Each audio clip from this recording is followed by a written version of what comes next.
so I hope the minute that's taken hasn't come off my time, please. My Lords, I'm going to start, I don't wish you to get too encouraged by that. I'm going to start with my conclusions, but I'm not going to sit down when I've made them, because I'm going then to give you the evidence to support them, and hopefully present to you the reasons why I want support for an official inquiry into the mischief I want to unfold to yourselves this afternoon. My Lords, I've been engaged in this pursuit of this issue for nearly 2 years now, and I'm no further through to getting to the truth. I think there are 3 possible conclusions which may come from it. I think there may have been a massive piece of money laundering committed by a major government which ought to know better, and that it has effectively undermined the integrity of a British bank, the Royal Bank of Scotland, in doing so. The second alternative is that a major American department has an agency which has gone rogue on it because it has been wound up and has created a structure out of which they are seeking to get, well, at least 50 billion euros as a payoff. And the third possibility is that this is an extraordinary elaborate fraud which has not been carried out, but which has been prepared in order to provide a threat to one government or more if they don't pay them off. So there are 3 possibilities, and this all needs a very urgent review. My Lords, it starts in April and May of 2009 with the alleged transfer to the United Kingdom, to the HSBC, of a sum of $50 trillion, and 7 days later, ping, in comes another $50 trillion to the HSBC, and then 3 weeks later, another $50 trillion. Total of $5 trillion in each case, sorry. Total of $15 trillion is alleged to have been passed into the hands of HSBC for onward transit to the Royal Bank of Scotland, and we need to look to where this came from and what the history of this money is, and I have been trying to sort out the sequence by which this money has been created and where it's come from for a long time. It starts off apparently as the property of a man called Johannes Rayardi, who has some claims to be considered the richest man in the world. Well, he would be if all the money that was owed to him was paid, but I have seen accounts of his showing he owns $36 trillion in a bank, and it is a ridiculous sum of money. On the other hand, the $36 trillion would be consistent with the dynasty from which he comes and the fact that they had been effectively the emperors of Indochina in times gone by. But a lot of that money has been taken away from him with his consent by the American Treasury over the years for the specific purpose of helping to support the dollar. And he has sent to me a really quite remarkable document which is dated in February 2006, in which the American government have called him to a meeting with the Federal Reserve Bank of New York, which is neither Federal Reserve nor a bank. It's a bit like Celebrity Big Brother. It's got 3 names to describe it, and none of them are true. And this document, which is quite astonishing, purports to have been a meeting which is witnessed by Mr. Alan Greenspan, who signed for the Federal Reserve Bank of New York, of which he was chairman, as well as the real Federal Reserve Bank in Washington. And it is signed by Mr. Timothy Geithner, who as a witness on behalf of the International Monetary Fund, who sent 2 witnesses, the other one being Mr. Yusuke Horiguchi. And these gentlemen have signed as witnesses to the effect that this deal is a proper deal.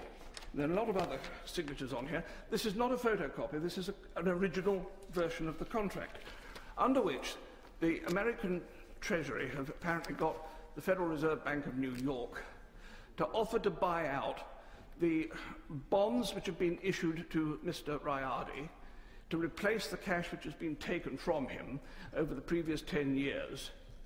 And they're giving him half of $500 million as a cash payment to buy out worthless bonds. Now, this is all in the agreement, and it's very remarkable. I would have thought establishing whether this is a correct piece of paper or not is just 2 phone calls away, one to Mr. Geithner and one to Mr. Greenspan. both of whom still prosper and live, so they could easily confirm whether they signed this. Mr. Rayadi has, by passing these bonds over, also put at the disposal of the US Treasury the entire asset backing which he was alleged to have for the 15 trillion. I now have a letter here from the Bank of Indonesia which says that the whole thing was a pack of lies, that he did not have the 750,000 tons of gold which was supposed to be backing it. He only had 700 tons. And this is really a piece of complete fabrication. Finally, I have a letter here from Mr. Rayadi himself, who tells me that he was put up to do this and none of it was true, and that he has been robbed of all his money. And I'm quite prepared to recognise that one of the possibilities here is that Mr. Rayadi is himself putting this together as a forgery in order to go and try and win some recovery back. But it gets more complicated than that, because each of the 5 trillion payments that came in has been acknowledged and receipted by the senior executives of HSBC, and again receipted by the executives of the Royal Bank of Scotland. And I have a set of the whole of those receipts for all of this money. Why would any bank want to sign £5 trillion worth, $5 trillion worth, 15 trillion in total, of receipts if the money didn't exist?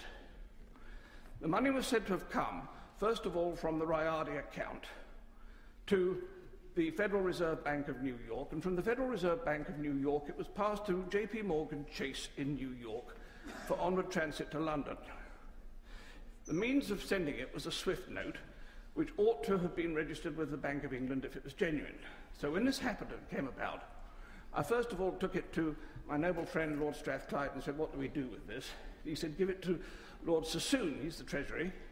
So we did, and Lord Sassoon looked at it and said immediately, this is rubbish, it's far too much money, it will stick out like a sore thumb and you can't see it in the Royal Bank of Scotland accounts. Quite right. Secondly, he said, the gold backing it is ridiculous. There's only been 1,507 tons of gold mined in the history of the world, so you can't have 750,000 tons. This is true.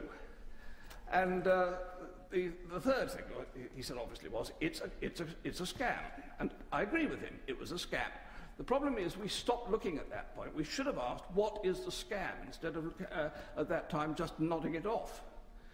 And we have never really resolved this, because today I have this quite frightening piece of paper, which is my justification for bringing it into this meeting today, which is available on the internet, and I'm astonished that it hasn't already been unearthed by the Treasury, and every alarm bell in the land should be ringing if it has, because this is the General Audit Office of the Federal Reserve, the real Federal Reserve in Washington, and its audit review in end of July 2010 on the Federal Reserve Bank of New York.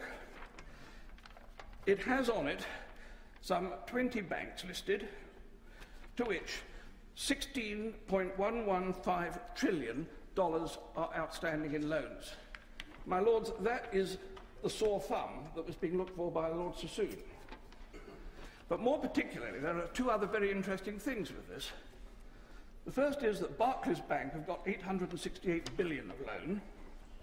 The Royal Bank of Scotland has got 541 billion, in which case one has to ask, as they could have earned in 3 weeks enough to pay off their entire indebtedness to the taxpayers in Britain, why they have not done so, and could we please ask them to put a cheque in the post tonight for the whole 46 billion.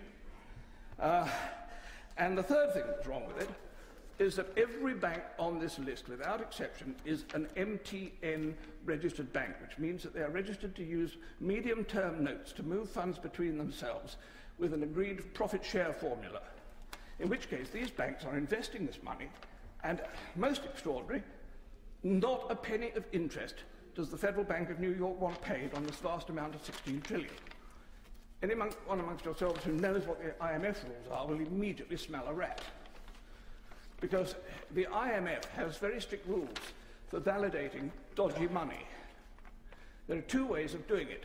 You either pass it through a major central bank, like the Bank of England, who had apparently refused to touch this, or alternatively, you put it through to a bank which is an MTN trading bank, which is then able to use the funds on the overnight European MTN trading market, where they can earn between 1 and 2.5% profit per night. And the compound interest on that is huge. So there is a vast profit being made with this money somewhere if it is in fact genuine. So, my Lords, I believe that this is such an important issue now that I've put everything I've got on the subject into a 104 megabyte memory thumb, and I want the government to put this to some suitable investigative bureau and take everything I've got on the subject and find out what the truth is of what is going on here, because there is something very seriously wrong. Either we have a huge amount of tax uncollected on profits made, or we have a vast amount of money festering away in the European banking system, which is not real money, in which case we need to take it back. My Lords, I ask for an investigation, and please support my plea.